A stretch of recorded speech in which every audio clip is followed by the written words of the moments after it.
Learn p5.js for creative coding by following along with 5 beginner project tutorials. p5.js is a JavaScript library for creative coding with a focus on making coding accessible and inclusive for artists, designers, educators, beginners, and everyone else. Patt Vira created this course. Pat loves making art with code and is great at teaching others about it. Hi everyone, welcome to the course. My name is Pat and I teach creative coding over at the Patt Vira YouTube channel. The goal for this course is to introduce you to p5.js, a JavaScript library for creative coding that focuses on making coding accessible for artists, designers, educators, beginners, and anyone else. We'll be working on 5 projects that cover a range of topics, including generative art, kinetic typography, interactivity, and so much more. All you need is a computer and a web browser. Just head over to editor.p5js.org. So, without further ado, let's get started. Welcome to another coding tutorial, and in today's video, we're going to be making this interactive display with rotating blocks. We're going to start by creating just one block to understand the mechanics of it. I'm going to use a function called rect, and rect takes in a total of 4 arguments. The first 2 are the x and y coordinate of the top left corner of the rectangle, and then the third and the fourth are the width and the height. So I'm going to put it at the center of the canvas. So width divided by 2, and then height divided by 2. And then the width and the height, let's do 100 by 50. So as you can see here, it is not at the center of the canvas because the x and y coordinate is at the top left corner of the rectangle. And we can change that easily by changing the rectangle mode using the function rectMode and then give an argument center. Now I want to rotate the rectangle, and we can use the function called rotate. And how about we rotate by 45 degrees? And because we're using the degrees mode, we also need to set the angle mode to degrees. And that is not how we want to rotate the rectangle. And the reason that it's doing what it just did, because the rotate function rotates around the origin point, and right now the origin point is at the top left corner of the canvas. So we also want to use a function called translate and put that before the rotate function. And translate is the function that translates the origin point, and we want to translate it to the middle of the canvas. So let's give it width divided by 2 here and height divided by 2. And by doing this, now we can draw the rectangle at the new origin point. And there you go. Now the rectangle is rotated around the origin point, which is moved from this point to the middle of the canvas. How about I create a new variable called angle, and let's set it to 0. And then I can put angle here, and we can increment it by 1 degree at a time. And now the rectangle is rotated in the clockwise direction. Perfect. To make this interactive, we're going to have the rectangle rotate when the mouse is close to the rectangle. And we can do that by, first, let's set a new variable called distance. And I'm going to set it to a function called dist. And dist is a built-in function within p5.js that calculates the distance between 2 points. And the 2 points that I want to calculate is the location of my mouse, so mouse x and mouse y. And mouse x and mouse y are built-in variables within p5.js that outputs the location of my mouse. Now I want the distance between the mouse location and the center of the rectangle. So width divided by 2 and height divided by 2. So how about we also first print distance just to see. Then I'm going to comment this out. All right. So as I move closer and closer to the center of this rectangle, you can see that the distance becomes 0. Or closer to 0. Now that we have the distance calculated, we're going to use a conditional statement to check if the mouse is close to the rectangle. So we can use an if statement that says, if distance is less than, how about we set a new variable, let's call it mouse, for distance between the mouse and the rectangle is 50. So if distance is less than this mouse, then I want to increment this angle here by 1 degree.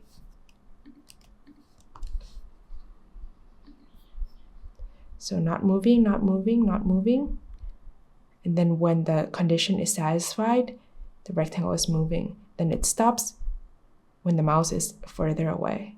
Now that the code is working for one rectangle, let's put it in a class. So you just come to this arrow here, click a plus sign, and then click create file. I'm going to name this file block.js.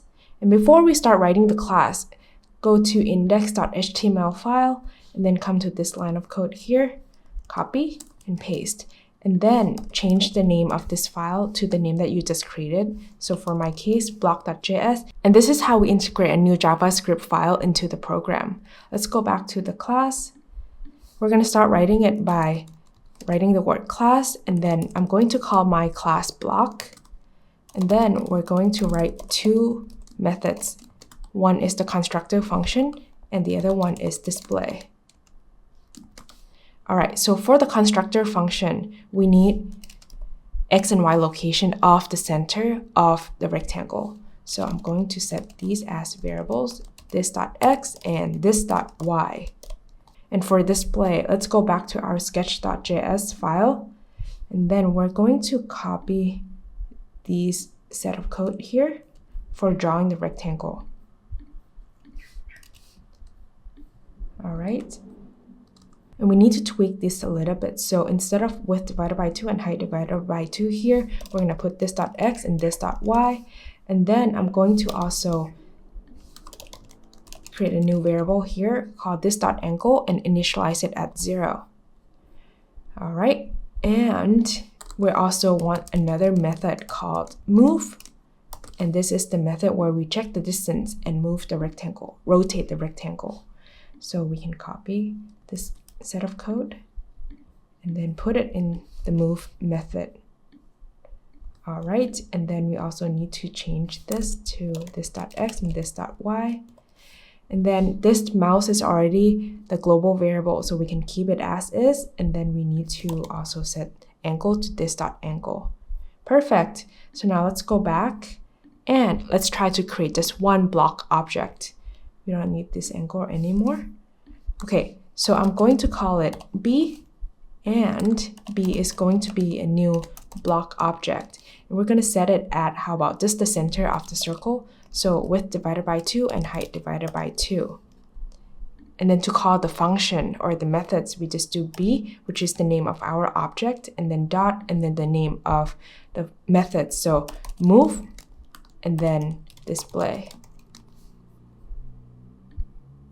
All right. So it's displaying, and then once the mouse is closer, the rectangle is moving. Great. All right. One more thing that I want to change before we move on is I want to also set the size here using a global variable size, which I need to also create. And then I'm going to set it here as, how about 50? All right, so now it's a square. Now that we have this one block, let's create a grid of blocks. So I need a few new variables. So the first one is columns, second one is rows, and then we also have the size. And instead of just this variable block, I'm going to create a new array, and let's call it blocks.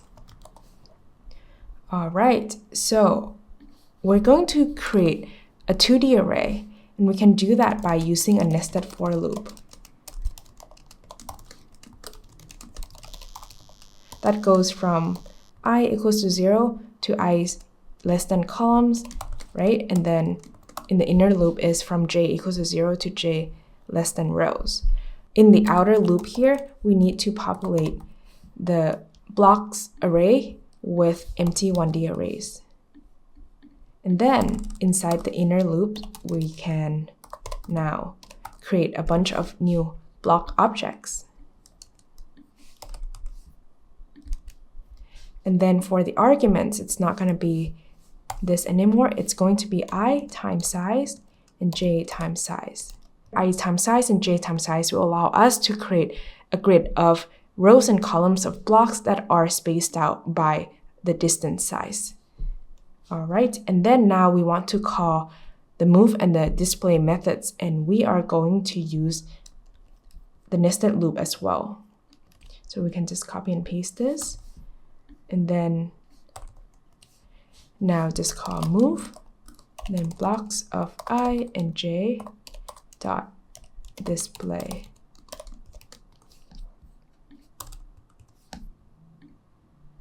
What's going on?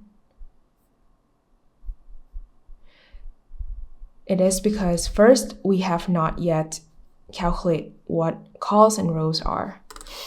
So first we need to calculate that. So columns will be the size of the width divided by this variable size here. And then rows will be height divided by size. All right, so this is not a grid that we want. And that is because we forgot two important functions called push and pop that are very important when we do any type of transformations. So let's go back to block.js. So essentially, right now that we do transformation, which is translating the origin point to this.x and this.y, we need to use the function push and pop. So we need to use the push function, which saves these two transformations, translate to this point and rotate at this angle. And then we need to use the pop function to return it back to the original setting where the origin point is at the top left corner of the canvas before we do the next translation for the next object block. And if we do that and click run, we get a grid. But this grid is not exactly what we want. So we want to shift the grid a little bit to the right and a little bit down. And that a little bit is actually by half the size to the right and then half the size down. So let's do that. Go back to sketch.js. And then here we need to put an offset of size divided by 2. And size divided by 2 here. All right, now we have a grid of blocks. And now when the mouse is closer, all the blocks are rotating. But as you can see here, when the mouse is no longer close, then the blocks stop moving. But what I want is that I want the blocks to keep moving until a specific angle before it stops moving. And that angle is 90 degrees, so it rotates exactly one rotation. All right, so we can do that by using an if statement inside the move function. So right now what we have is we say if the distance that we calculated between the mouse location and the center of the squares is less than a specific amount, then rotate the angle, right? Or increment the angle by 1 degree. Else, so right now we're going to say if it's not less than this.mouse, I still want it to rotate, but only if this.angle is more than 0 and also less than 90. Then I want it to continue to rotate. Else, so if it rotates more than 90 degrees already, then I want to set this dot angle to 0. All right, let's try that. All right, so as you can see here, the square stopped moving after it rotates 90 degrees. Looks really nice. Perfect. But now, if I don't move my mouse, the square keeps rotating, and that's not what I want. What I want to do now is I want the square to stop rotating if the mouse doesn't move. And to check whether the mouse is moving, we can use another built-in variables called p_x and p_y, which are the built-in variables for the location of the mouse previously. Inside the draw function, I'm going to print p_x and mouse x, and then p_y and mouse y. All right. So right now I'm moving my mouse, and then I stop. Then I move my mouse, then I stop. All right, so let's look at this. So as you can see here, when I move my mouse, right, you can see that the p_x versus mouse x, it's different because the location of the mouse x previously and the mouse x now are different. But when I don't move my mouse, then they're the same. So we can calculate the difference between p mouse x and mouse x and p mouse y and mouse y to see if I move my mouse. All right, let's delete this, then go back to block.js. So inside the move function, we're going to write a conditional statement that says if p mouse x minus mouse x is not equals to 0, or p mouse y minus mouse y is not equal to 0, meaning that we're moving the mouse, right? Then that's when I want to calculate this distance here. So let's copy this part and put it inside. All right, so I'm also going to declare the variable distance outside the if statement, and then we can do this. All right, so now we also don't need this else statement anymore. So we can just use another if statement here. So basically what we have is that we will only check the distance if the mouse is moving, right? That's the first conditional statement. The second one is checking if the angle is more than 0 or less than 90, meaning that if squares are already moving. So how about let's comment so that we know. So this one is if the mouse is moving, check distance between mouse location and center of square. And then for this one is if squares are already moving or already rotating, keep rotating until angle equals to 90. All right, it seems like I have an extra curly bracket. No, I didn't have enough. Okay, let's try that. All right. It's not working the way that I want it to work, right? Because it stopped. Stops before. What did we forget? So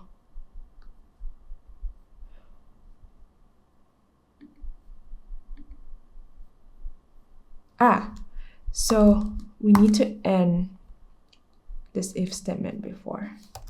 All right. So this if statement of checking distance encapsulates this part.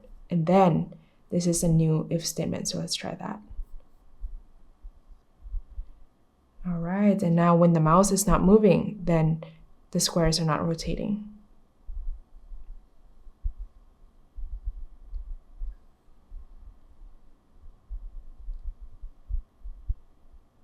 Nice.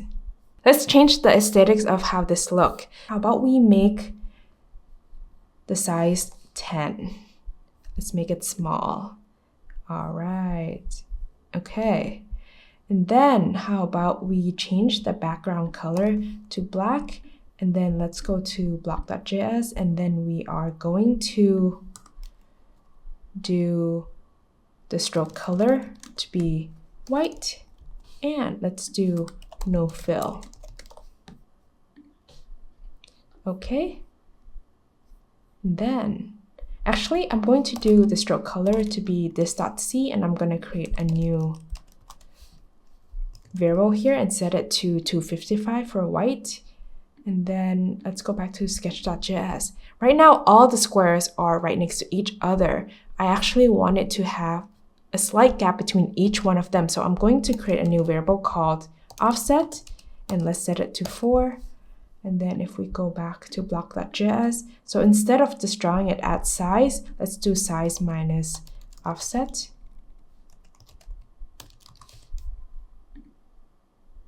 All right, and actually instead of 255 here, I'm going to make it a little bit darker. And now I want to change the color of the squares to white when the distance is less than dist mouse. So let's do this.c equals to 255.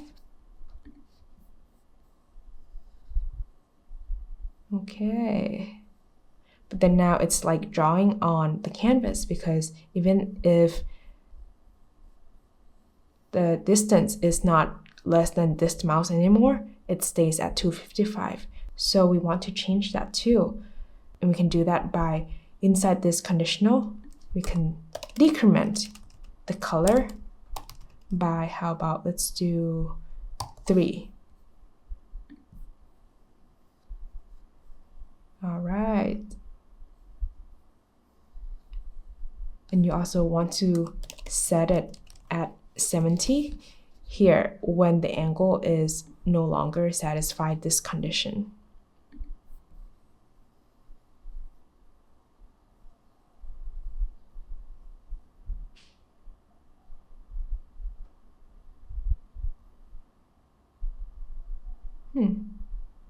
You saw this, right? That it's like slightly black here. We can fix that easily by saying that we only want to decrement by 3 only if this .c is more than 70. Let's try that. All right, that's better. Perfect. Okay, and I'm going to make this mouse here to be smaller.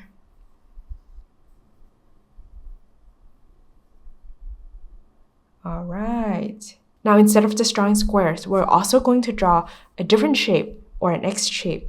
So inside here, instead of just drawing a rect here, I'm going to use the function called line. And the line function takes in a total of 4 arguments. So it's the X and Y coordinate of the 2 points that will connect to become a line. All right, so I'm also going to comment out the rotate function so it doesn't rotate. What if we draw it from 0, 0 to size, size? All right, can you see this? It's kind of a little bit hard to see, so let's go back to sketch.js and let's make columns to, let's just do 1 by 1 and let's make size to be 100. Actually, let's do 4 by 4.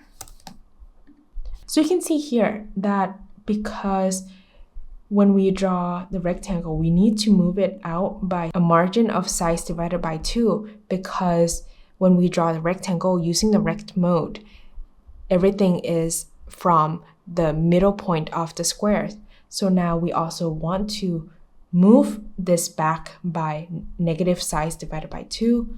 So if we go back to block, we can do that by, how about we create a variable called margin and then set it to negative size divided by 2. And I can do margin here, and then we want to add margin to this too. All right, so now everything moves where we want it to move. But we also want to add the offset. We want it to move it slightly to the right and slightly down by half of the offset.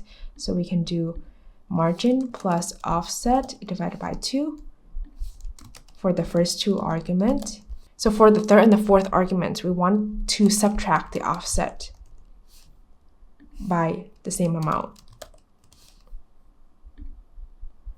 All right, you can't really see, it's quite small, but that is working. All right, so now we want a new line that goes the other way. So it's going to be, so let's start simple. So it's going to be what? Size 0 and then 0 size. Okay, and then now we want to first add the margin, right? So we want to move everything to the left and up.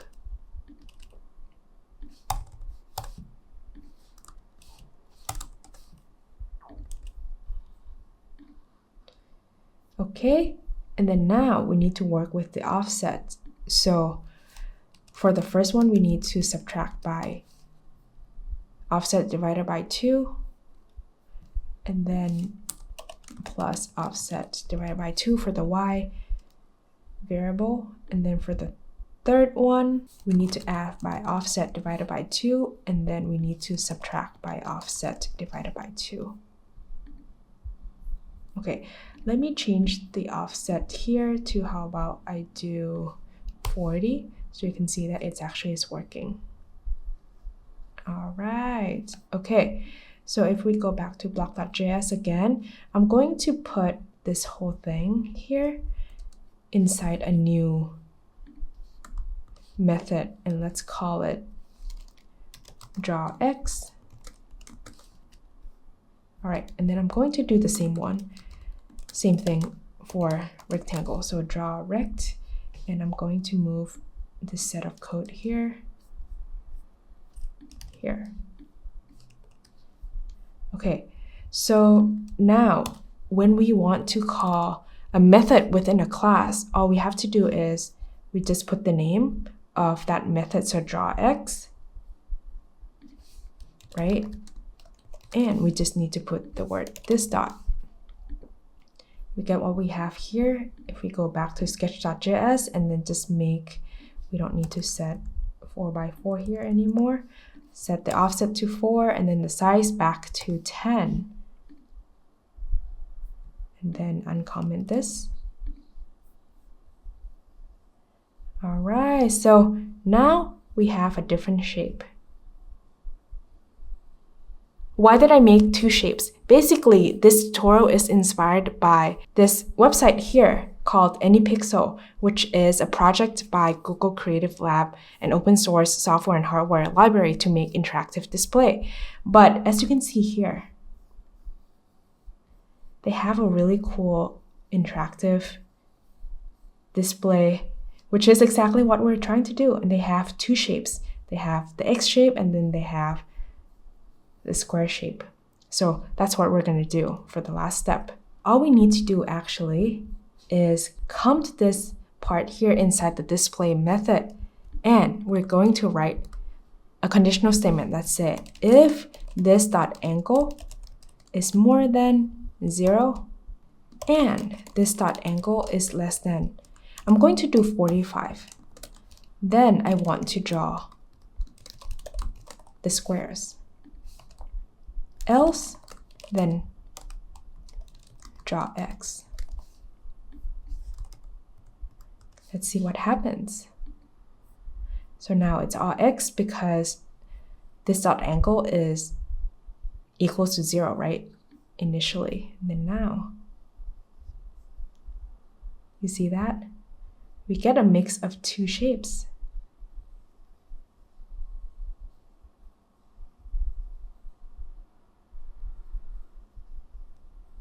This is my take on making an interactive display with rotating blocks. What if you create your own version by creating different shapes, maybe change the colors, or even maybe change the speed at which things rotate? Give it a try. Welcome to another coding tutorial, and in today's video, I'm going to show you how to make these rotating circles using the concept of oscillation. What you may see here is a set of smaller white circles in a shape of a bigger circle that is traveling in an even bigger circle's circular path. But that is not actually what is happening. These smaller white circles are actually traveling independently of each other in an oscillating motion along a straight line. First, let's start by drawing the biggest circle. So I'm going to use a function called ellipse, and ellipse takes in a total of 4 arguments. The first 2 are the x and y coordinates of the center of the circle, and then the third and the fourth are the width and the height of the circle. So I want the circle to be in the middle of my canvas. So we're going to put width divided by 2 and height divided by 2 here. And then let's do the size to be 300 by 300. So actually, instead of putting width divided by 2 and height divided by 2 here, I want to translate, or I want to move the origin point from the top left corner of my canvas to the middle point here. So I can do that by using a translate function and then put in the 2 arguments as the new origin point. So let's do width divided by 2 and height divided by 2. And once we move the origin point, we can put in 0, 0 here.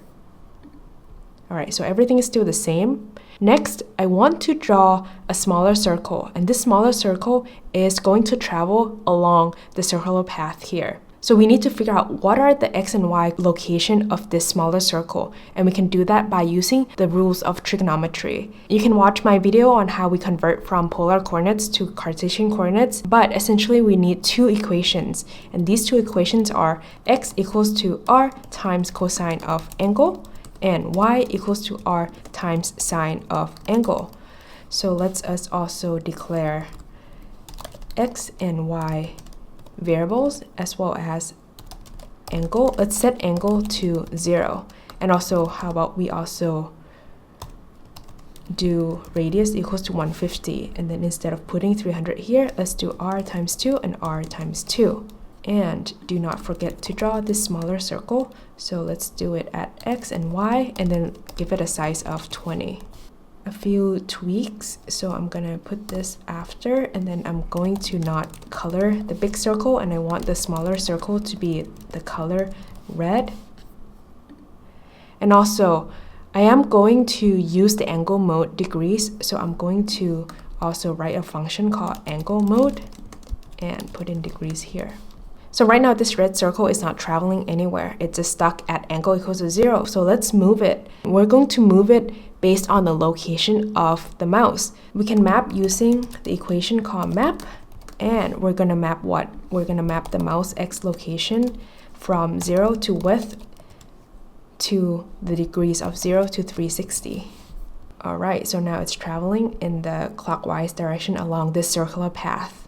Now I'm going to draw two more circles, and these two circles, one is going to follow the x location of the red circle, and the other one is going to follow the y location of the red circle. So we can do that by calling the ellipse function again, and instead of putting x comma y, we're going to do x comma 0. Let's do the same size. Then the second one is going to be 0 comma y, same size, and let's give it a color. How about white? Alright, so right now one is following the x location of the red circle, and the other one is following the y location of the red circle. You can see that it's traveling what? Along a straight line, right? Along the x and y axis. How about we draw the axis out as well? So we can use a function called line, and line takes in a total of 4 arguments, the x and y coordinates of the first point and the x and y coordinate of the second point, where these 2 points are connected to make a line. So let's do the x-axis first, so it's going to be negative r, comma 0 and r, comma 0. Alright, and then another one will be 0, comma negative r and 0, comma r. And what these two white circles are doing is that it is traveling in an oscillating motion right around a center point, which is the origin point. And this oscillating motion is called a simple harmonic motion, which can be represented by the sine and the cosine function, which is exactly what these two locations are, right? Because x equals to r times cosine of angle and y equals to r times sine of angle. What we're going to do next is that we're going to draw another set of x and y axis, but we're going to rotate it counterclockwise by 45 degrees. So let's copy these two lines of code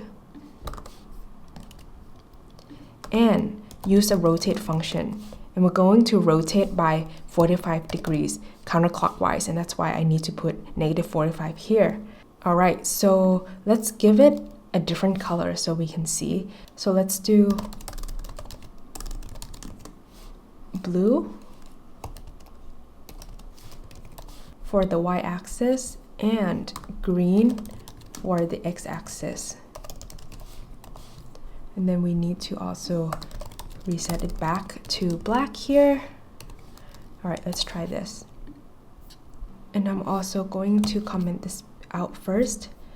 All right, so now we shift. So if we don't shift it at all, right? So we can see that the x-axis is blue and then the y-axis is green.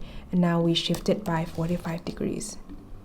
Now, what if we want to draw two more of these white circles? Have them travel along this new axis, but still follow the location of the red circle. What if we start by declaring two more variables, the new x and y coordinates. So let's do x2 equals to, and we're going to just set it equals to the same equation first, and let's see what happens.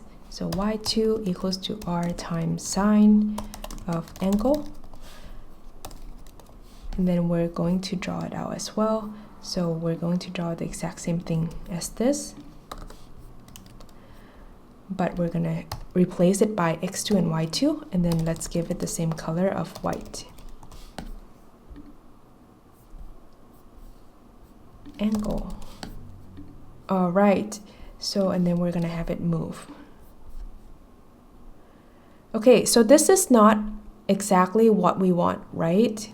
Because right now, everything is shifted by 45 degrees, meaning that at angle equals to 0, the x coordinate is at equals to 1, right? And then the y coordinate is equals to 0, which is exactly the same thing as what it is on the main axis. So we need to change something in these two equations such that the circles are following the x and y locations of the red circle, right? So what we want is that, let's change this to 45 and comment this out again. So at angle equals to 45, the locations of these two circles need to be shifted a little bit, right? So we want actually this circle to be equals to 1, and we want the circle to be equals to 0. What that means is, in terms of x and y as a function of angle, we want y at angle equals to 45 to have a value of 1, and x at angle equals to 45 to have a value of 0. If you look at the sine and the cosine graphs here as a function of angle, y equals to 1 and x equals to 0 when angle equals to 90. So we need to tweak these two equations such that inside the parentheses, it equals to 90 when we give an argument of 45. And we can do that by adding the shifting angle, or in this case 45, inside the parentheses. So now y of angle equals to sine of angle plus 45, and x of angle equals to cosine of angle plus 45. So let's first declare a new variable. Let's call it shifting angle and set it to 45, and then our angle will be at 0, right? And then we need to add shifting angle here.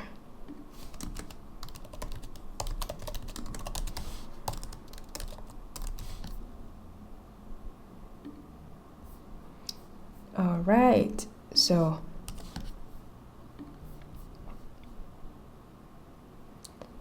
right, so at angle equals to 45, right? And this is what happens.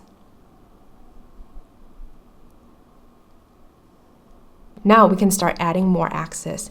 So let's first, we don't need this green and blue stroke colors anymore. We want everything to be black. So instead of declaring the shifting angle as a variable that is set to 45, we're going to make it an array. So we're going to change it to an array, and then we're going to declare another variable called num axis.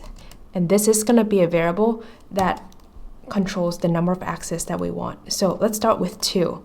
So 2 will be what we have right now, right? So the main axis and then another one that is shifted 45 degrees. And then in the setup function, we're going to calculate the shifting angles based on the number of axes that we want. So let's use a for loop. So for let I equals to 0, I less than num of axis, I plus plus, and then the shifting angle of I will be equals to, so the equation that we're going to use is going to be I times 90 divided by num of axis. So let's try to understand this. So if we only have just one axis, which is the main axis, I will be equals to 0, right? So 0 times 90 divided by num of axis will be equals to 0, meaning that we're not shifting it anywhere. And now we want the second axis to be shifted 45 degrees, right? So if I equals to 1, and then 1 divided by 2, right, is 1.5. 1.5 times 90 is 45. So now that we changed the shifting angle from a variable to an array, we also need to change the x2 and y2 variables to an array as well. So let's start by declaring x2 and y2 as an array. And we are going to use the for loop as well to populate the x2 and y2 array. So let's do for let I equal to 0, I less than the num axis, I plus plus, and then we're gonna copy these 2 lines of code. In here, it's gonna be x2 of I equals to r times cosine of angle plus shifting angle of I, right? And then y2 of I equals to r times sine of angle plus shifting angle of I as well. And now we're going to draw the 2 smaller white circles based on the x2 and y2 location. So we have it here already. So how about we just, first we need to move this down here.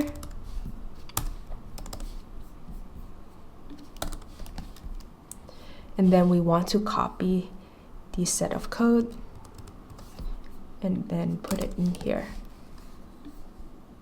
So what do we have here? So now we have calculated the x2 and y2 locations of the smaller white circles.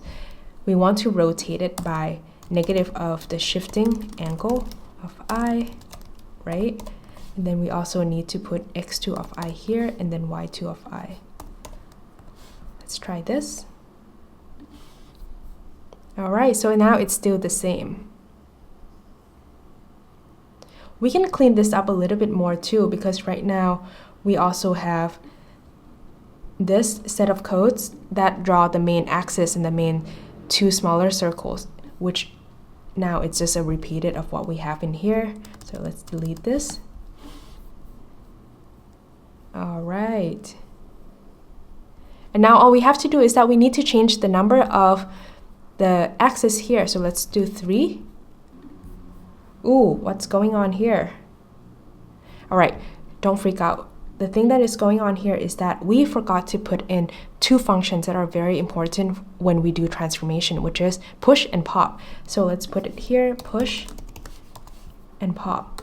And essentially the push and pop function, push saves the transformation and then pop returns it back to the original state that we are in. And we need to put these 2 functions every time we call a new circle, because we want to save the new transformation, which is the rotating of shifting angle, right? And then we want to return it back before we rotate it again. So let's try this. Alrighty. And now all we have to do is we just play around with the number of axes that we want. Okay, and so now instead of having it mapped to our mouse location, what if we just increment it by 1? All right. The last piece, which is the fun piece, is how do we beautify this? I am going to change the color of my background to this turquoise color, and then I'm going to change the color of my main circle to be black, and then how about let's give the stroke white color, and let's do transparency to be 100 so it's not very, very bright. And yeah, let's just do that. And this is just like the original image that I had shown you. And then let's give it just a huge number of axes here. And there you go. And this is just using the concept of oscillation, where the circles just travel back and forth on a straight path, and it gives this illusion that it's traveling in a circular motion, which is really cool. So give it a try. Welcome to another coding tutorial, and in today's video I'm going to show you how to make this kinetic typography made out of a bunch of cubes. We're going to start by learning how to make just one cube. So first, we need to come to this create canvas function, and we need to add in the 3rd argument, WebGL. And this will allow us to render things in 3D mode. All right, so I'm going to start by drawing a box, and we can use a function called box, and the argument that I'm going to put in is going to be the argument for the size. So let's put in 50. 2 things that I want you to notice. So first, usually when we draw in the 2D mode, the origin is at the top left corner of the canvas, right? But now it is at the middle of the canvas. So this point right here is actually 0, 0. The second thing is that you only see a square, but actually it is a box or a cube. But the reason that you only see a square is because you only see the front facing side of the square. The next thing that I want to do is I want to use the rotate function to show you that it is actually a cube. And we're gonna declare a variable called x, and I'm gonna map x to my mouse location between 0 and the width, and we're gonna map it to 0 to 360 degrees. So because I'm using the degrees mode in the setup function, I also need to change the angle mode from radians to degrees. All right, then I'm gonna put in x as the argument to the rotate x function. So now as I move through here, you can see that the box is rotated along the x-axis, right? All right, what if we change to rotate y? So now it's rotating around the y-axis. All right, how about the z-axis? So this axis is the axis that goes through our screen, right? All right, and what if we do it all at the same time? So rotate x, rotate y, and rotate z. All right, so now you can actually see that it is a box and not just a square. Now let's draw another box, but instead of having it at the origin, how about we move it slightly? I'm going to use a translate function, and I'm going to translate it by, how about 50 to the right and 50 down. And then I'm going to draw a box of the same size, 50. So how about we fill the first box red and then the second box white. Alright, so as you might have guessed, the box is now moved 50 to the right and then 50 down, right? One thing to notice, you can see that it is a box. You can see the second and the third sides of the box, whereas if you were to draw it at the origin, you cannot see that. What if we do the same thing?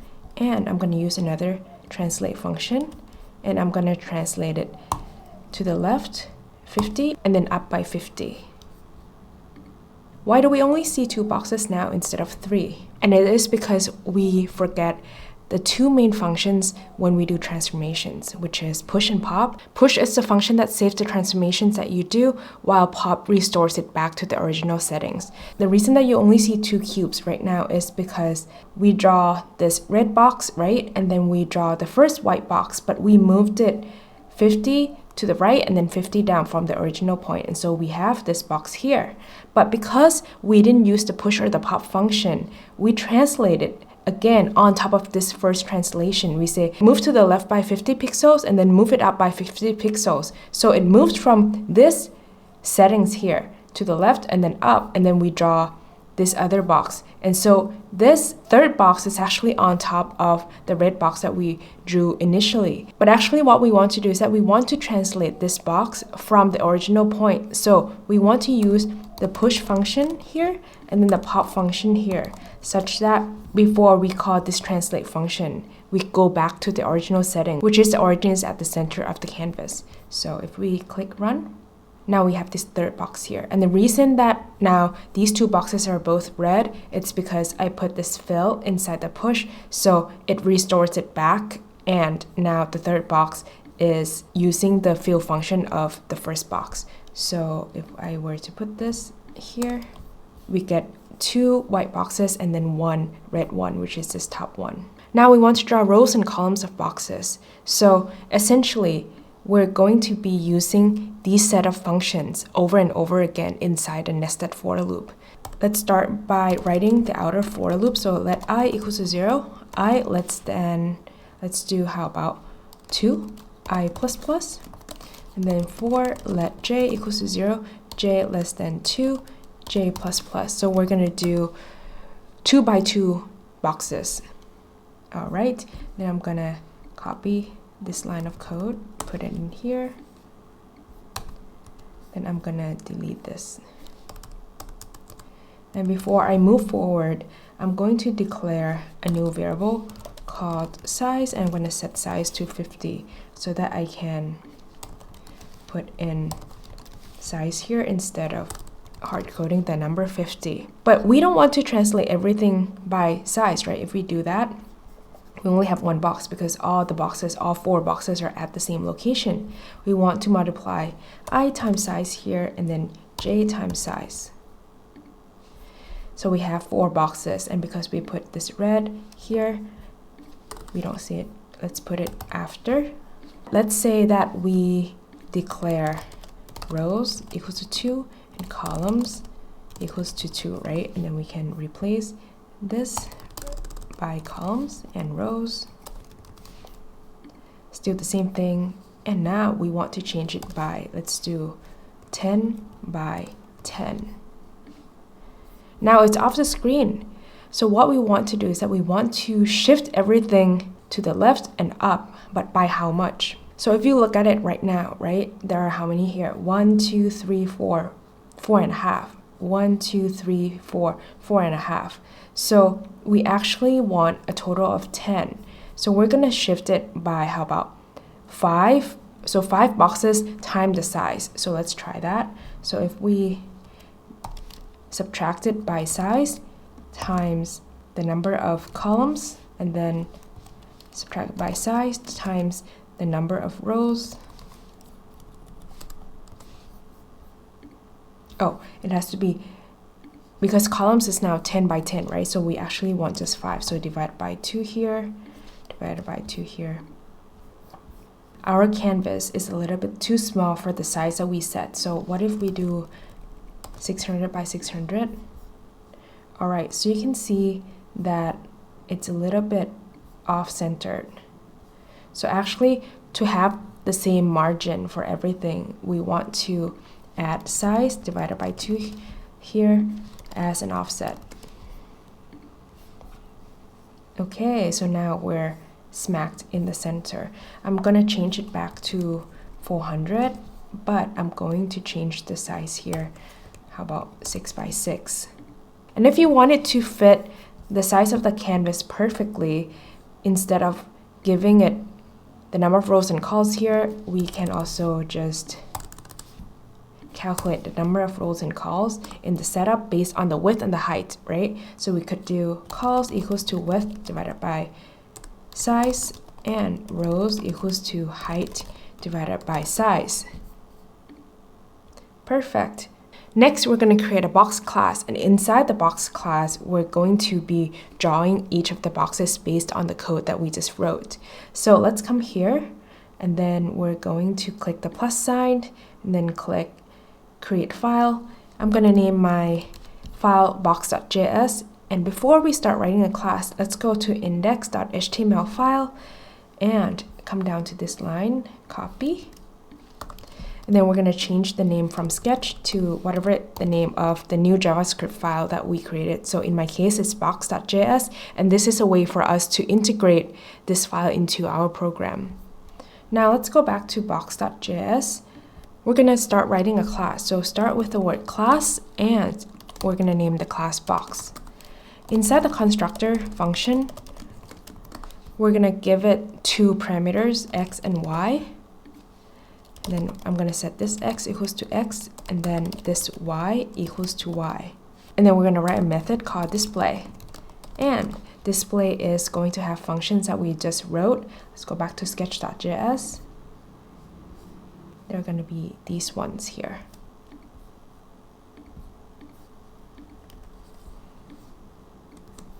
All right, so we're filling the box to be color white, and then we have the push function, the pop function here. Then inside we want to translate it by a certain amount, but instead of having these numbers here, because this is part of the nested for loop, we're going to put this .x and this .y. Now let's try to just create one box. So let b, and then inside the setup function, b is a new box, and let's start by putting it in the middle of the canvas. So it's not going to be width divided by 2 or height divided by 2, right? Because now our origin is at the middle of the canvas. So we're providing 0, 0 as the arguments. And then let's comment all of this out. We're going to call the display method. All right, but we don't want to just create one box. We want to create a bunch of boxes, right? And we're going to use a nested for loop here. So for let I equals to 0, I less than the number of columns, I plus plus, and then for let j equals to 0, j less than rows, j plus plus. Now we're going to populate this box array. We're going to make it into a 2D array. So inside the outer array, we need to populate it with empty 1D arrays. And then inside this inner loop, we're going to create new box objects, right? Inside this box here, we need to put in 2 arguments, right? Which are the x and y location of the center of the box. And as we have already done it, it's going to be at these location, right? So we just fill these in here. And then now inside here, we also don't need any of this anymore because we already wrote the method display. Ta-da! All right, so now we have a bunch of boxes. We can delete this too. Next, I actually want to tweak the display method a little bit. So I'm going to tweak the display function a little bit by putting in a different argument here. So instead of just putting size, I'm going to do size minus 1/3 of size to give a little bit of a space between each of the boxes. And then I want to put in 2 more arguments. Actually, we can do 3, up to you, but let's just do 2, which is the rotate function, right? I'm going to do rotate x and rotate y. How about that? Let's just declare the variable x again and have it mapped to the mouse location. Then I'm going to put it in here. All right, so now we have a function that rotates each of the boxes. But just be careful. So the order of the transformation functions really matter. So if you were to put these 2 functions before translate, it does a completely different thing, right? Now we need to figure out how to draw the H letter that you saw that was moving up and down. We're going to use a function called text to points to get the outline of the text that we want, or the letter H. To do that, we need to first come here, and I'm going to create a new folder. I'm going to call it fonts. And then you're going to click this arrow here, and you're going to click upload file. And this is where you're going to drag and drop your font file in here. Once your file is uploaded, then you want to use a function called preload. And this function will allow you to preload the fonts into your program. And you also need to create a new variable called font, and we're going to set this font to another function called load font. And then inside this parentheses, this is where you're going to tell your program where your font file is. And in my case, it's in the folder called fonts, and my file is called roboto-bold.ttf. So that's exactly what I'm going to put in. And you need a quotation mark here. Then you're going to put in fonts /roboto-bold.ttf. All right, and then you want to click play just to make sure that there's no error. For mine, there's none. Now we're going to use a function called text to points to get an array of points that outline the text that we want. So let's declare a few variables. The first one is, how about MSG for message? And I'm going to set that to the letter H. Then I'm going to create an array called points. And this is where I'm going to keep the array of points that is returned from the text to points function. And then 3 more that I want to declare. One is font X, font Y, and then font size. And these are, I'm going to set this to 400. And these are the X and Y location of the bounding box of the text. And it's the bottom left corner of that bounding box. And then font size is the size of the font. So let's set this to 0 and 0 first, and then we can adjust accordingly. All right, and then we're going to set points to the text to points function, but we need to put in font, which is this variable here, dot, and then text to points. And then inside the text to points function, you are required to put in 3 arguments. So the text that you want, the array of points, and then the x and y coordinates of the bottom left corner of the bounding box. So we have it as font x and font y. And the 4th and the 5th are optional, but we're gonna put in the 4th, which is the font size. Okay, now if you click play, nothing happens because we haven't used any data within the points array yet. So how about we come to the draw function here, and then let's use a for loop to go through the points array. And I want to draw an ellipse on all of the points that makes up the letter H. So points of I dot x and points of I dot y, and then let's set it to the size of 10. And how about we fill it the color red? Okay, actually let's stop it from moving for now.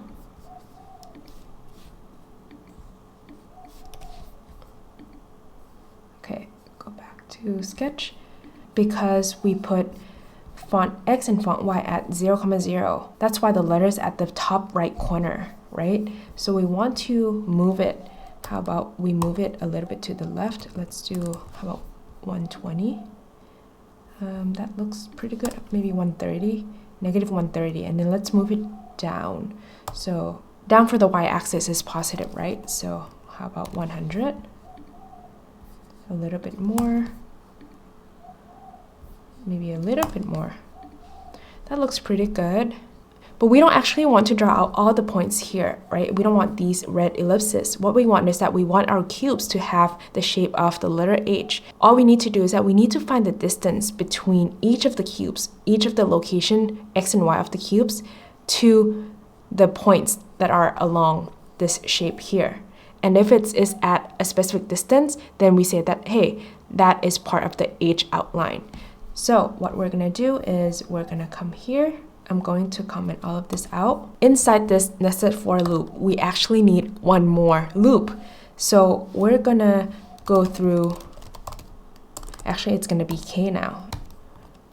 And this k is going to go through from k equals to 0 to k equals to points.length. So the length of the points array.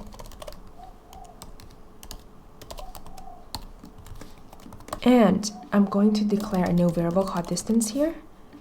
And distance is going to be a calculation between the distance of the,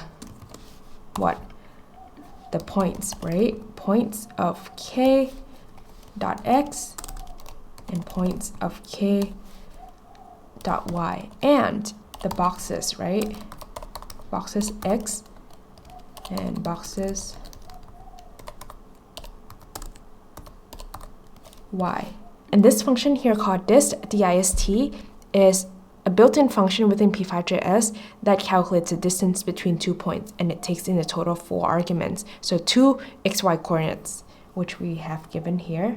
Then we want to say if this distance is less than, let's do 10, then we want to set boxes of I and j dot is letter, which we have not created in the class yet. So we're gonna do that next, to true.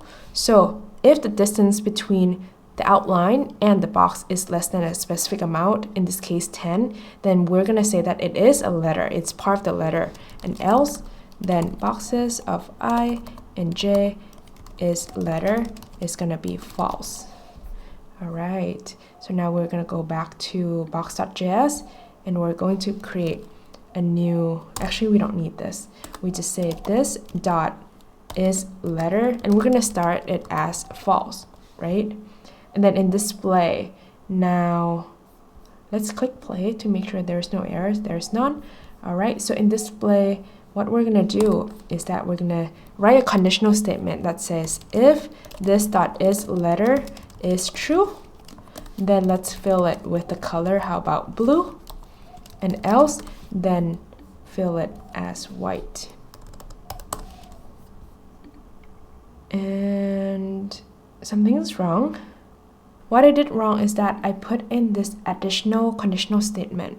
So I guess it's because there are some points that we go through within this second inner loop, right? That there's a point where the distance will not be less than 10.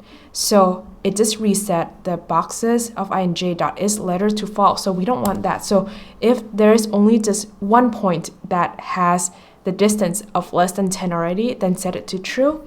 So if we do this, then we got something here. All right, so I'm going to actually uncomment this out.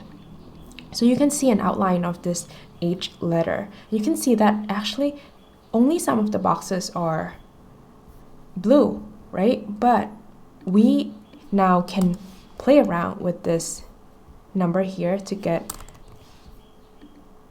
the outline that we want. So it seems like from here to this point here, it just doesn't match it enough that like these boxes will turn blue. So you also want to play around with maybe this number here too. All right, so now it has the letter H that I want. So now I'm going to comment this out. Actually, I can just, comment it out. Now let's go back to box.js. We were able to move the boxes using the rotate function already. So we don't actually want to map the X location here, right? But we want a new variable, and let's call it angle and set it equals to 0 as the initial value. And inside here, let's use that as the argument, right? And then, so now what if we just rotate the boxes that are part of the letter H? So we just do this dot angle plus equals to 1. All right, and then we can do the same thing to the rest of the boxes, but what if we rotate to in a different direction? That looks pretty cool. All right, the last piece I want to show you is the depth. So let's declare a new variable called depth, and then I'm gonna set it to 0. This translate function, we only translate it in the X and Y direction. Right now, if I were to give it the third argument, which is the Z direction, so if I put it at 0, right, nothing happens. But what if I set the variable Z and map it to 0 to actually mouse X, 0 to width, and then 0 to 100.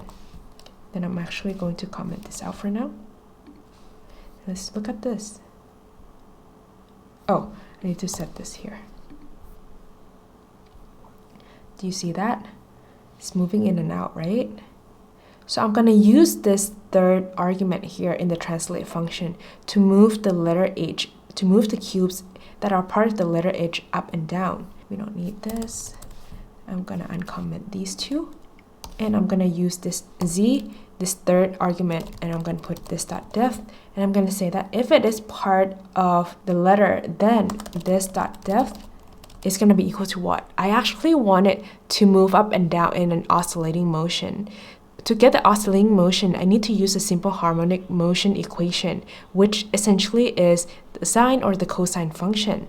So I'm going to set this dot depth to be equals to this dot depth plus, let's do, how about sine of, and then I'm going to just set it to this dot angle, because this angle is already incrementing by 1.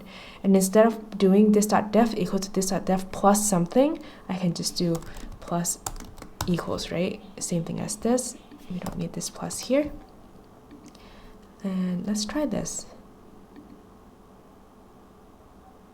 Do you see that?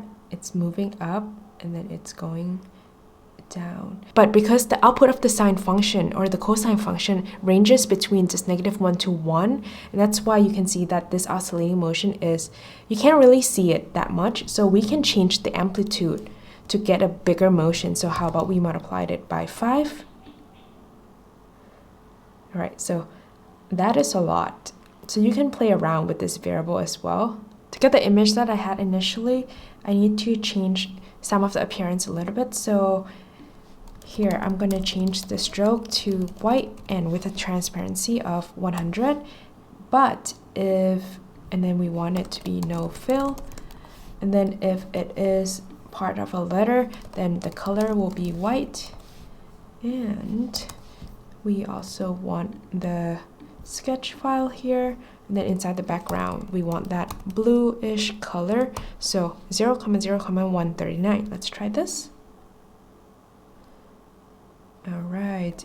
This is a great tutorial that combines a lot of different concepts, including how to draw things in 3D, how to use the text points function to get an outline of the text, how to map that into the shapes that you want, and how to use the sine or the cosine function to get the oscillating motion. So I hope that this sparks a lot of your ideas. Give this one a try. Welcome to another coding tutorial, and in today's video, I'm going to show you how to make these hypnotic flowers. Let's start by creating just one circle. First, we're going to draw out a circle using a set of points. So I'm going to declare two arrays, one called x and one called y. And these are going to be the two arrays that store our x and y locations of each of the points. And then the third variable is going to be called points. And these are going to be the number of points that we're going to create to make up a circle. So let's start with 10. Inside the draw function, I'm going to write a for loop from let I equals to 0, I less than the number of points, I plus plus. I'm going to use the concept of trigonometry to convert from polar coordinates to Cartesian coordinates, and I've made a video that explains this whole concept, so if you want to get a better understanding, be sure to check that out. So essentially, we're going to set x to be equals to r times cosine of angle, and y to be equals to r times sine of angle. Now we're going to set r to be equals to, how about 100? So this is going to be the radius of this circle, and we also want to set what angle is going to be. We want to set angles to be I divided by the number of points times 360. So this is going to allow us to evenly space the points. All right, let's try that. Oh, silly me. So we need to draw something too, right? So we're going to set each of these points inside the function called vertex. So vertex allows us to draw points. So this is going to be x of I and y of I. And if you click play right now, you don't see anything because to use the vertex function, we need to use two additional functions called begin shape and end shape. Right? So these two functions tells us that, hey, we're about to draw a shape using these points, these sets of points, and then after we draw all of these inside the for loop, then end the shape. So let's run. So first, let's move everything to the center of the canvas. So we're going to use the origin point from the top left corner to the middle point here. So translate it to width divided by 2 and height divided by 2. Perfect. And you see this whole thing that is not a circle, and that is because we're using angle between 0 degrees to 360 degrees, and that is in the degrees mode. So we need to also set the angle mode to degrees. All right, so now two things that I want to tweak. One is I want to also set no fill for this, and as you can see, the first and the last point are not connected, and to connect them, we just have to put in an argument called close in the end shape function. All right, so as you can see here, it's not really a circle, right? And that is because the number of points that we use right now maybe is too small, which is 10. So what if we do 100? That's a better circle. Next, to make it look like a flower, what we're going to do is that we're going to change the radius here. Right now the radius is set at 100, so we don't want it to be 100 throughout this whole circle. So what we're going to do is that we're going to add, how about we declare this variable as flower radius, and we also need a parentheses around here, and I'm going to copy and paste this for the y part. All right, and then let's set flower radius to, how about 50? And if we were to run this, it just makes the circle bigger. And that is because the flower radius here has a constant value. And that's not what we want. We want to vary this value here, flower radius, in a wavy pattern. So what we can do is that we can set this to an array. And then inside the for loop, we're going to say f underscore radius equals 2. And we're going to use a sine or a cosine function to get that wavy pattern. How about we set the amplitude to 10, then multiply by, let's do, how about cosine? And then just do angle. It's the same angle as this one here. And then let's run. What you see here is still just a circle, right? But actually, let me show you something. So we're going to set the stroke here to the color red.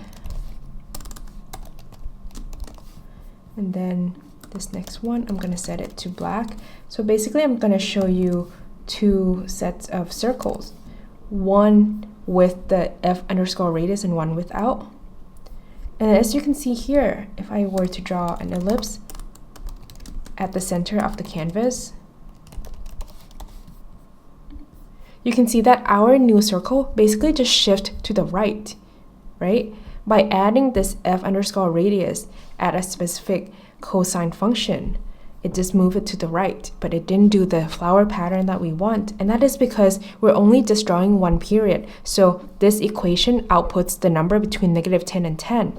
So what we can do is that, what if we set period, right? And then we'll multiply the period here. And right now the period is 1. So we have the same thing. But what if we do 2 period? All right. What if we do 3?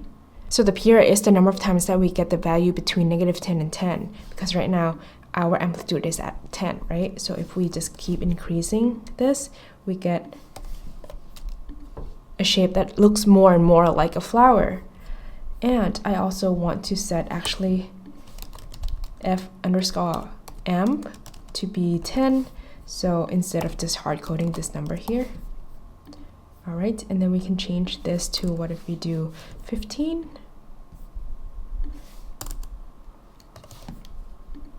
So this is just depends on what you want your flower to look like. All right, so I'm going to delete these part out and then set this to black. So before we start making a bunch of these flowers, let's figure out how to move this one flower. So all we have to do actually is add a value here. So if we add, let's create a new variable. Let's call this variable, how about rotate? And rotate starts at 0. Actually, I might not be able to use the word rotate. Let's just do rot. I think it might be okay. Let's do rotate. And then outside of this in-shape function, we're going to rotate it by a specific speed. Let's do 1. All right, use this change value of rotate. So I think we cannot use the variable called rotate. So let's just do ROT. Oh, I think I cannot do rotate because, okay, I just want to see. All right, so I could use the variable called rotate, and that rotate is going to be the variable that we increment 1 degree at a time to get this rotation that you see here. Perfect. Now we can make a bunch of flowers. Let's start by creating a class called flower. So you come here, click a plus sign, click create file, and then let's call it flower.js. Before we start writing a class, let's go to index.html and then copy and paste this line of code. Change the name of this file to whatever the name of the file that you just created, in my case flower.js, and this is how you integrate a new JavaScript file into your program. All right, let's go back to flower.js. We're going to start writing a class called flower. We're going to have a constructor function, and we're going to have a function called display.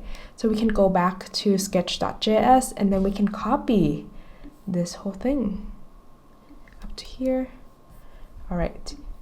Come to flower.js and then paste it inside display.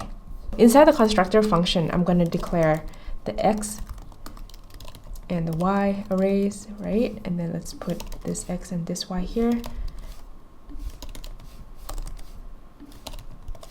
And then we're going to declare f radius. right? Which begins at 0. And then we're gonna have f of amp. Let's set it to, how about 10? So we can do this dot f radius, this dot f of amp. Also this dot r for the radius of the circle, right? Actually, I'm going to set all of these as arguments or parameters inside the constructor function. So f radius, actually this one I don't need, f of amp. The reason I don't need this is because it's being calculated here. And then I also need period, which is going to also be a parameter here. So we'll have r, we have f of amp, and then we have f period, right? Then for this f of radius, we're going to initialize it at 0. And then I want to also set one more thing, which is the speed here. Let's do this dot speed, and that's going to be another parameter also. All right, so we have x and y and then r. So these are the initial circle. We have these variables for the flowers, and then this is also for the flowers, and then we have the speed that moves the whole flower. All right, let's try going back to our sketch.js. Actually, we can also set points here too. So this dot points is gonna be another parameter. So here, okay. So now if we go back here, we can erase all of this, all of that, actually everything. All right, and then I'm going to just draw one flower. I'm gonna call it F, and then F is gonna be a new flower, right? Then let's go back here. So we need what? So I'm gonna copy and paste this. So we need R, so let's set R to 100. The number of points also 100. The amplitude of the flower, we set it to 15, period. How about 7? And then speed, let's just do 1. And then we're going to display the flower.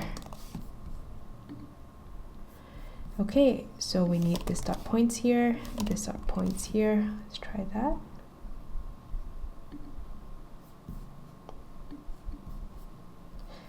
Period. Okay. Okay, actually I cannot use the word or the variable called rotate. So actually let's just use rot. How about that? And set rot initially to 0. Rot is not defined. So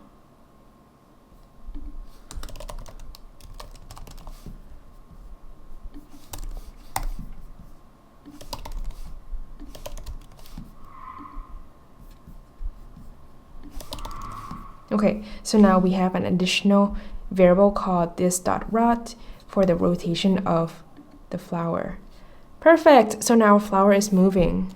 All right, now let's make a bunch of flowers. So I'm going to change from F to flowers, and it's going to be an array, and then I'm gonna create another variable called num, and this is gonna be the number of flowers that we want to create. How about we start with just 5?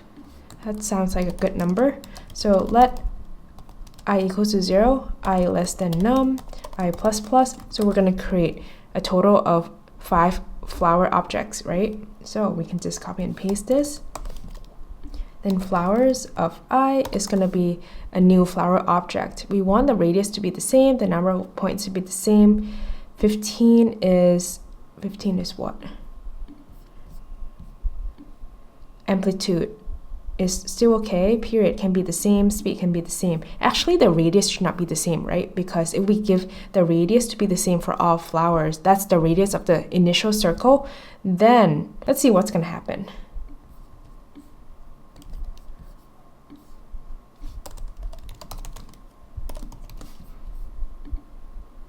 You just see one circle. That's not what we want. What we want is, how about we subtract it by I times 10.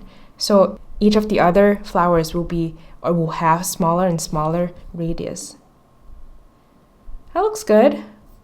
Maybe we start with, how about 140? So it's a bit bigger. Okay. All right, so now comes the trick, which is how do we get that hypnotic look? So what we need to do is we come back to flowers, and we're going to, instead of doing no fill, we're going to fill it with the color white. Nothing happens yet. Just wait for it. So we do no fill. Not no fill, I mean no stroke. Looks like just one flower. But now I'm going to use a function called blend mode. And the argument that I'm going to give is called difference. Blend modes is a function that blends the pixels in the display window according to the defined mode. And the mode I'm using is called difference. And difference subtract colors from the underlying image 2D. So we're not going to go into details of this blend mode right now, but by using this difference mode, it gives us that hypnotic look. So just be warned, what I'm about to run might give you a little bit of a headache. So close your eyes for maybe 5 seconds if you don't want to see that. 1, 2, 3. All right. And that is because we need to put in two functions, push and pop.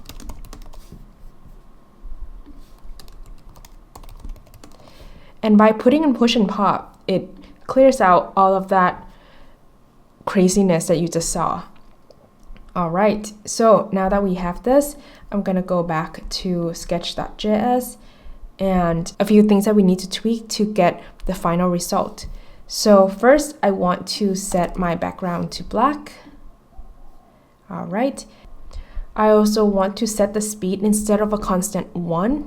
I want to change it to be based on which flower it is. So I can do I times maybe a constant of 10. No, actually, let's just do 1.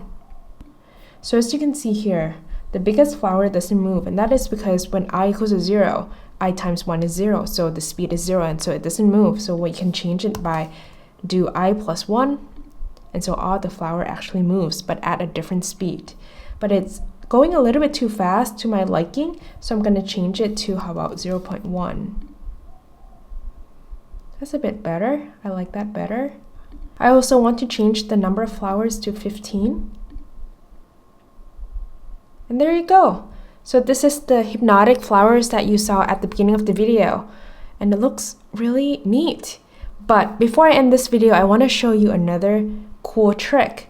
So instead of having all the flowers move in the same direction, I'm going to write an if statement.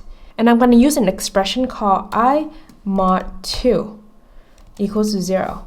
So mod is an expression that checks whether I divided by number of 2, how many remainders is left. For example, if I is 3, I divided by 2 has a remainder of 1, right? That means it's an odd number. But if I equals to, let's say 4, 4 divided by 2 is 2, and there's no remainder. That means it's an even number. So the answer is 0. So this expression checks if it is an even number, and if it is, then we're gonna declare flowers the same way that we just did. But if not, if it's an odd number, I want to, instead of incrementing the speed in the clockwise direction, I'm gonna change it to a counterclockwise direction. And this is what happens. Looks really cool. So this is when you finish a piece and then you just kind of play around with different variables, and sometimes you get this unexpected result that is really cool. I love this piece because it's using very fundamental concepts of how to convert from polar coordinates to Cartesian coordinates to draw points, and how to use the sine and cosine function to create the wavy pattern of the flowers. And when you put these concepts together, you can create some really cool stuff. So give this one a try. Welcome to another coding tutorial, and in today's video, we'll be making this generative art piece inspired by the artist Piet Mondrian. Let's start by drawing a rectangle. So we can use a function called rect, which takes in a total of 4 arguments. The first 2 are the x and y coordinate of the top left corner of the rectangle, and then the third and the fourth are the width and height. So I'm going to draw it at the origin point, and then I'm going to give it a width and a height. So let's also declare width to be 100, and then height to be, I want it to be twice the size of the width, so 200. All right, and now I also want to draw a line. And this line is going to go from the top left corner here to the bottom right corner here. So the line function takes in a total of 4 arguments. The first 2 are the x and y coordinate of the first point, and then the last 2 are the x and y coordinate of the second point. And these 2 points are the point that we're going to connect a line. So I want to connect from the top left corner point here to the bottom right corner point here. So it's going to be from 0, 0, and coincidentally, it's going to be w, h. All right, but actually, if we were to move the rectangle to 10, 10 here, now if we do 10, 10, now you see that this line doesn't actually touch the bottom right. So what we need is that we need 10 plus w and 10 plus h. Because the rect function takes in the first 2 points and then the width and the height. So the width and the height depends on the first 2 points, but the line function takes in the first point and the second point. So you need to make sure that you need to set the offset, which is the 10, 10 here in the third and the fourth argument too.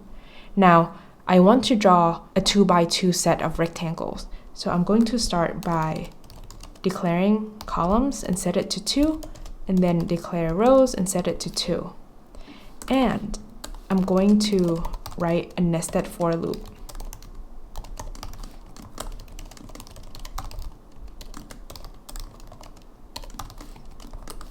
Now I just need to put these functions inside here, and then I need to change the first 2 arguments here. It's going to be I times the width, and then j times the height. Same thing as for line, it will be I times w and j times h. But then here, we also need to do I times w plus w and j times h plus h. Perfect. So now we figure out how to draw a line that goes from the top left corner to the bottom right. Now, to draw a line that goes from the top right corner to the bottom left, all we need to do is, let's copy this line of code.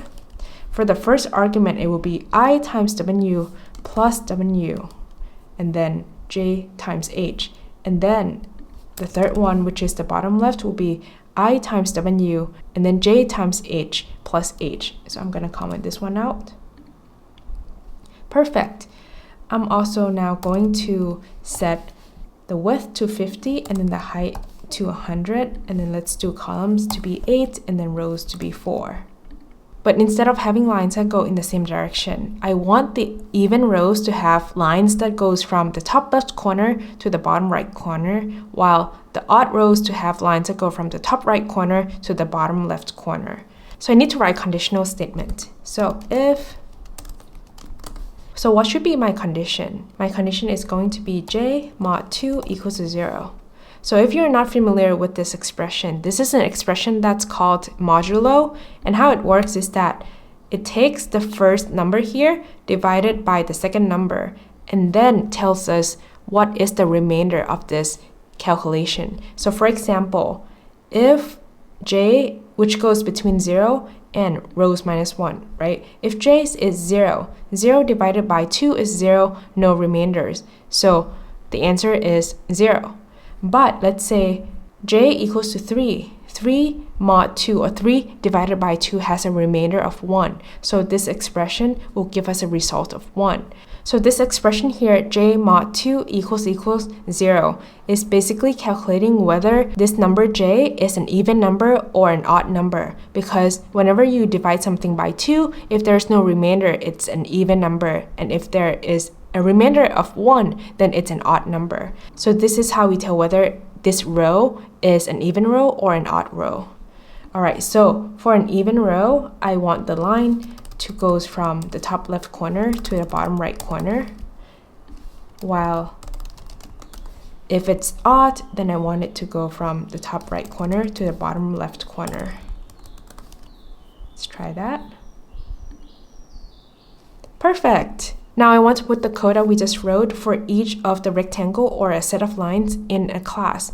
And let's call that class, how about cell.js? And then before we start writing, let's go to index.html file, and then come to this line of code, copy, and then change the name here to the name of your new file. And this is how we integrate a new JavaScript file into our program. Let's go back to cell.js. Start by declaring class called cell, and then we're gonna declare two methods, constructor and display. And then I'm going to put this set of code here inside the display function. And then inside of constructor function, we will be declaring a total of 4 parameters, X and Y location of the top left corner of each of the cells, and then the width and the height. And then let's set that accordingly.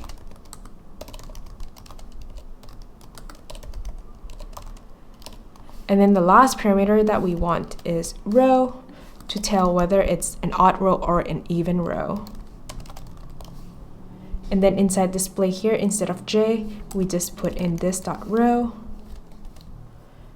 And then here, we need to change all of these arguments, right? So it's going to be this.x, the second one is this.y, third is this.x plus this.w, and then what is it?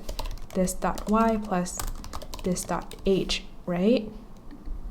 This is for the case when the row is even. And so when the row is odd, we want to change it to this.x plus this.w, and then comma this.y for the first point, and then the second point, we don't need this width here. All right, let's try this. Go back to sketch.js, declare a new variable, let's call it C, and then C is going to be a new cell, and then let's put it at 0, 0, and then the width and the height, we already have declared them here. And then I'm going to comment this nested loop out, and then just do c.display, just to make sure that our class works. It actually should go from left to right, right? Because we forgot the 5th argument, and then we will put 0, which is an even number. So it went from left to right, and then if we put in 1, it goes from right to left. Let's create an array called grid, and this is going to be a 2D array, and we're going to create a nested for loop.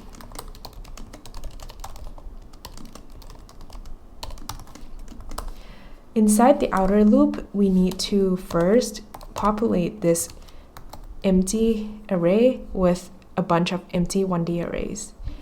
And then inside here, we're going to put new cell objects inside this grid. And instead of doing 0, 0 here, we're going to do I times W, comma, J times H, right? And we're not going to put 1 here, we're going to put J, because J is telling us which row this cell is on. Perfect. And then now, let's uncomment this. We don't actually need the rectangle anymore. Now we just do grid of I and J dot display. But what we have here is that we have a bunch of cell objects that fill the entire canvas. But what if we only want to fill a part of the canvas? Let's declare 4 more variables. I'm going to call it starting column, ending column, and starting row and ending row. And then going to copy this. And then how about we set this to, let's do 1, and then ending will be, how about 4, 0, and 2. And then instead of setting columns and rows here, right, we just need to change the beginning for I here to be starting column, and this to be ending column. And for J, starting row and ending row here. And then I'm just gonna copy and paste this in our second nested for loop.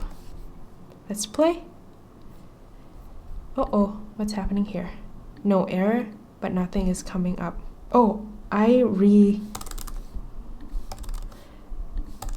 declaring these variables, and we cannot do that. We already declared them here, so I didn't need the lets in all of these. All right, let's run. So now we have a set of cells that goes from the variables that we declared here. But to make this piece generative, we don't want to give it a constant here, right? We want to randomize these numbers. So let's use a random function. And the random function can take in arguments in multiple ways. So one of the ways is to put in 2 arguments. By putting in 2 arguments, basically it's going to output a random number, a random floating or decimal number between the first and the 2 arguments, but not including the second argument. So it's going to go between 0 to columns, but not including the columns number. And because we want to get an integer or a whole number, we need to use the function called floor, and this is going to turn whatever the output here into an integer. And we want to do the same thing for all of these. These will be rows instead. Okay, and I'm going to also print these numbers so you can see. All right.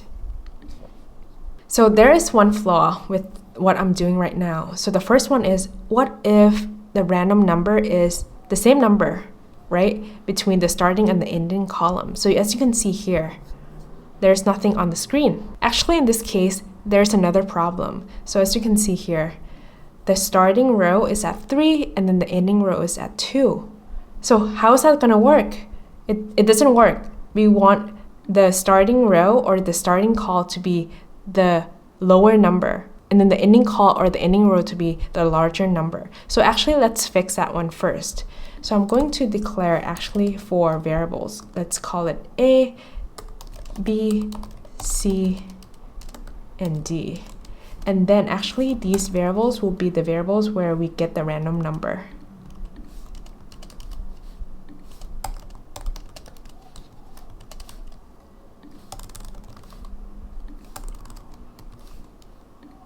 And then the starting column will be the minimum number or the lower number between A and B, right? So we can use the function called min, and it's going to return the lower number between the first argument and then the second argument. And as you might have guessed, for the larger number, we can use a function called max, and we have to do that for the variables C and D here.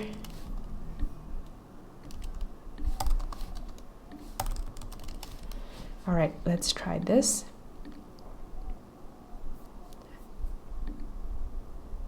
Okay, so we haven't fixed this problem yet. But as you can see, the starting number is always lower than the second number now. I'm actually going to write a function to do this. Let's call this function random length generator. And it's going to take in 1 argument, which is the length. So in this case, it's going to be columns or rows. And then let's copy and paste this in here. Okay, so basically we just need the first set. And then columns here will be length. And we need to declare these 2. In order to fix the problem where we generate the same numbers, we'll be using a loop, a while loop, specifically a do-while loop.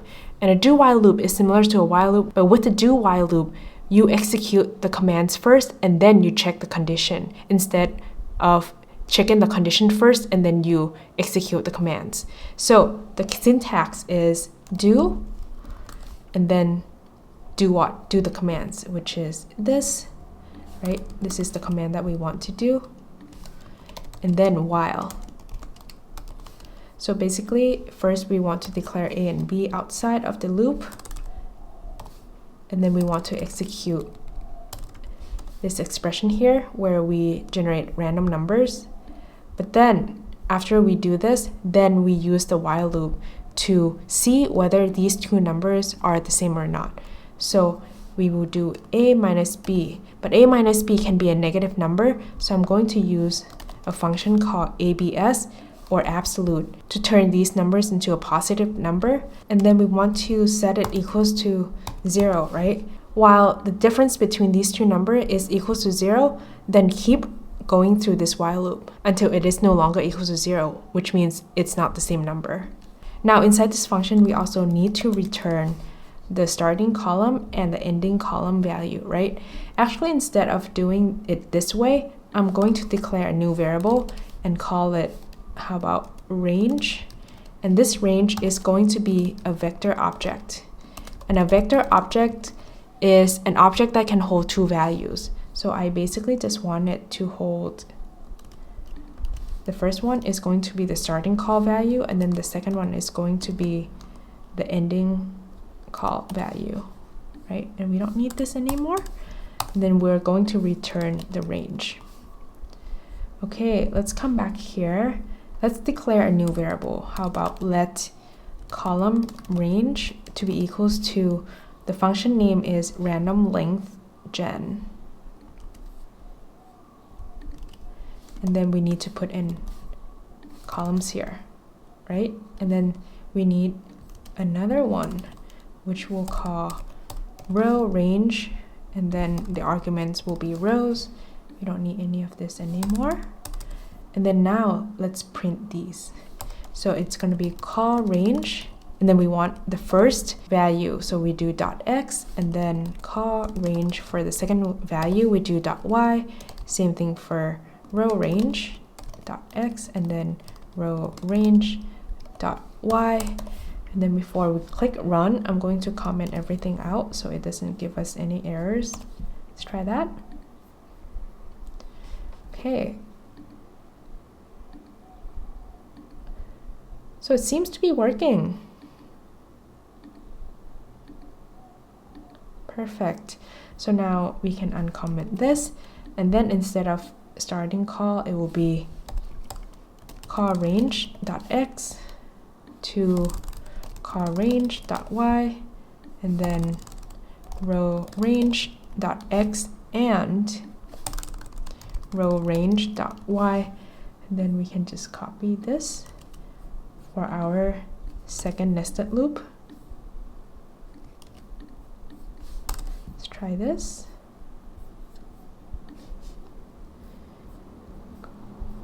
Call range is not defined. Because I defined these two variables inside the setup function, it's not defined here. So basically, I just need to define these two variables outside of the setup and the draw function. So it's going to be call range and row range.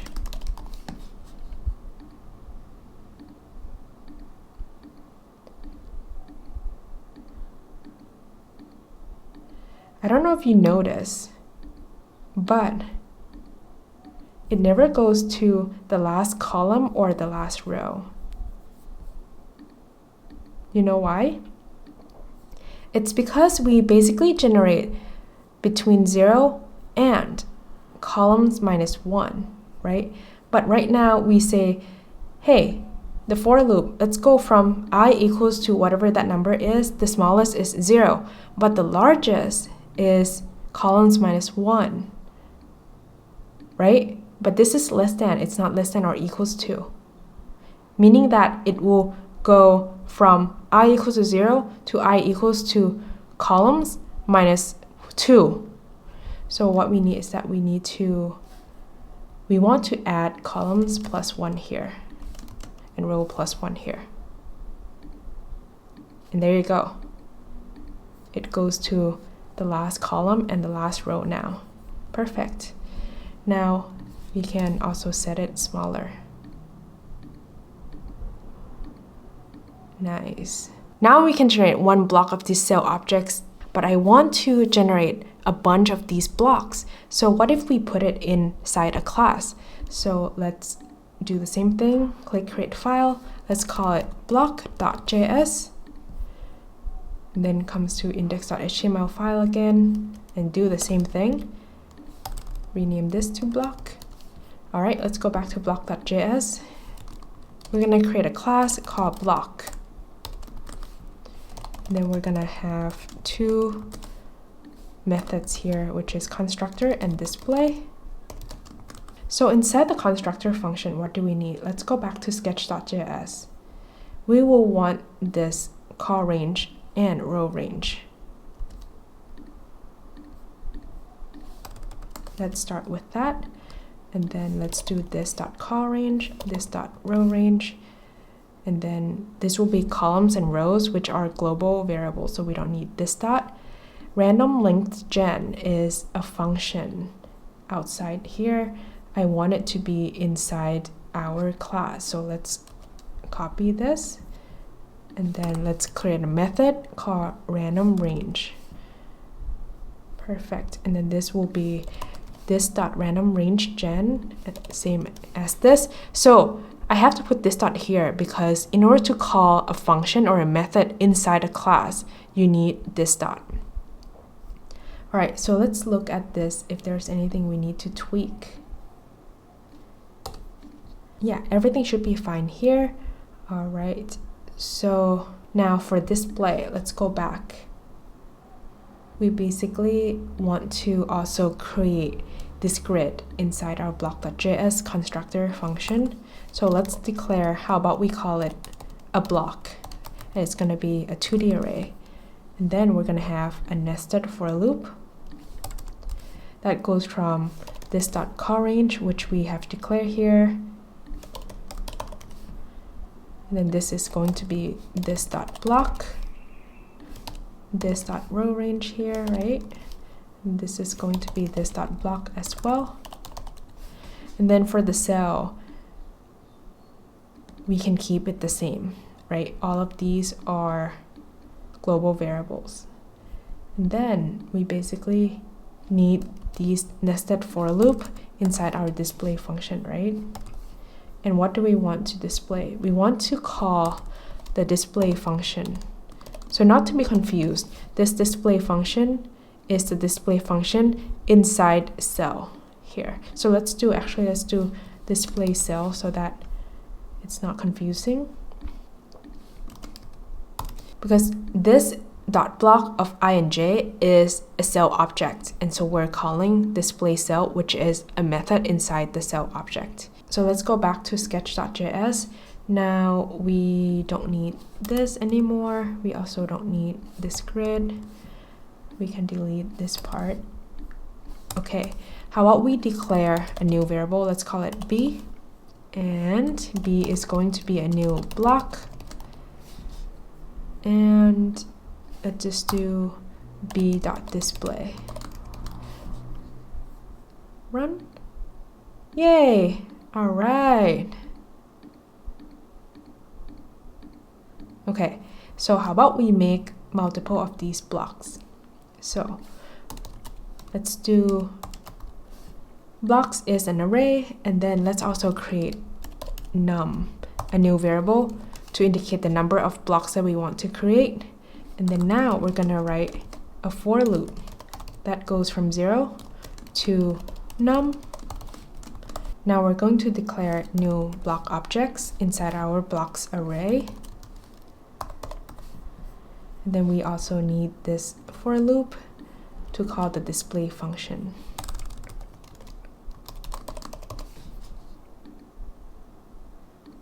Perfect.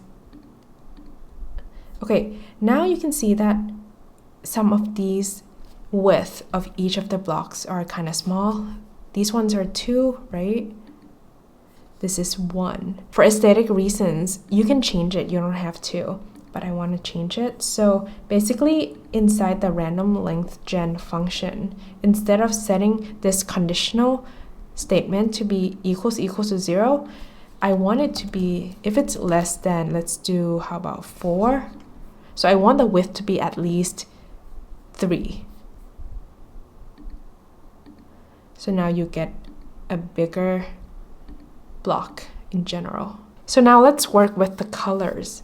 So I said that this piece is inspired by Piet Mondrian because he has a very signature color, which includes yellow, blue, red, white, and black. And I have created those color palette already. So let's declare a variable colors. And colors is going to be this set of arrays. So it has a total of 4 colors here because I'm not including black. And then inside the block object here, I want to put in one extra argument, C, for color. And then inside the display function, let's do stroke. Set that to this .c. Go back to sketch.js. So if we were to put in, let's do, how about we do red first? Now everything turns red. So we want to be able to call all of these colors based on the number of blocks that we have here. So I want to show you one thing. We can use a modulo function. So let's do, how about I comment this out first, and let's do colors equals to A, B, and C. If I do for let I equals to 0, I less than, let's do how about 10, I plus plus. So I want to print a total of 10 characters. So let's do print, and I want to loop around this colors array. So what I would do is, what if I just do colors of I? Would that work? Let's try it. So you can see here that the first 3 are printed and then the last 7 are undefined. So for us to be able to loop through this array over and over again, we can use a modulo function. How do we do that? So if we do I mod and then the length of this array, so colors.length, then we click run. What do you see here? We have a total of 10 characters from ABC, ABC, ABC, and then A. And that is because we can loop through the index values by using this expression. So what is happening here is I goes from 0 to 10, right? So when 0 divided by the length is 3. We get a remainder of 0, right? When 1 divided by 3, we get a remainder of 1. 2, we get a remainder of 2. But then when it comes back to 3 mod 3 has no remainder. So the index goes back to 0. And so on, right? 4 mod 3 is 1. So it goes from 0, 1, 2, 0, 1, 2, 0, 1, 2, and so on and so on and so on. So in order for us to be able to loop through an array like this without getting an error like we saw earlier, all we need to do is using the mod function here. So that's what I'm going to do with the colors. So I'm going to do colors of I mod colors.length. And we don't need these characters, we actually want the colors. And there you go.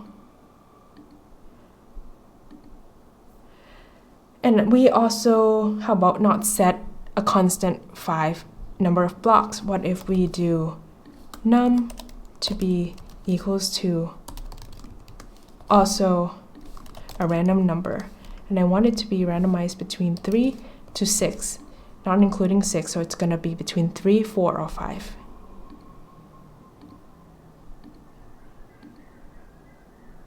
We only have a few things left.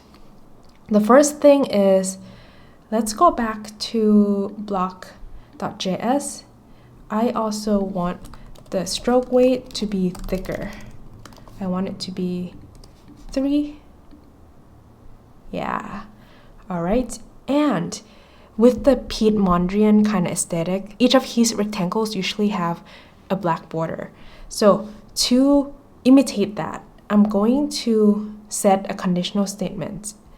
And this conditional statement is going to say if what? So if the columns is equals to this dot call range.x, or I is equals to this dot calls range.y, it has to be -1, right? Which is the last one. Then I want to set stroke as black, else stroke can be the color. Ta-da! That looks pretty good. All right, and then the last thing I want to do is I want to go back to sketch.js, and I actually just want to add a grid of cells that fill the entire canvas that we had at the beginning. So let's just redo that grid. And then we need a nested for loop.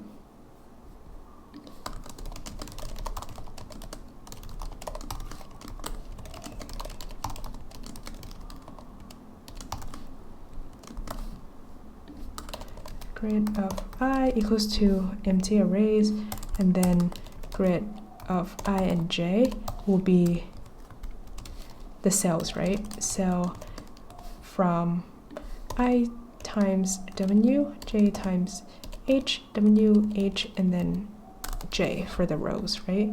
Then we can copy and paste this, and we want it to be, I want it to be underneath these blocks, so I'm going to put it before this for loop, and then do display.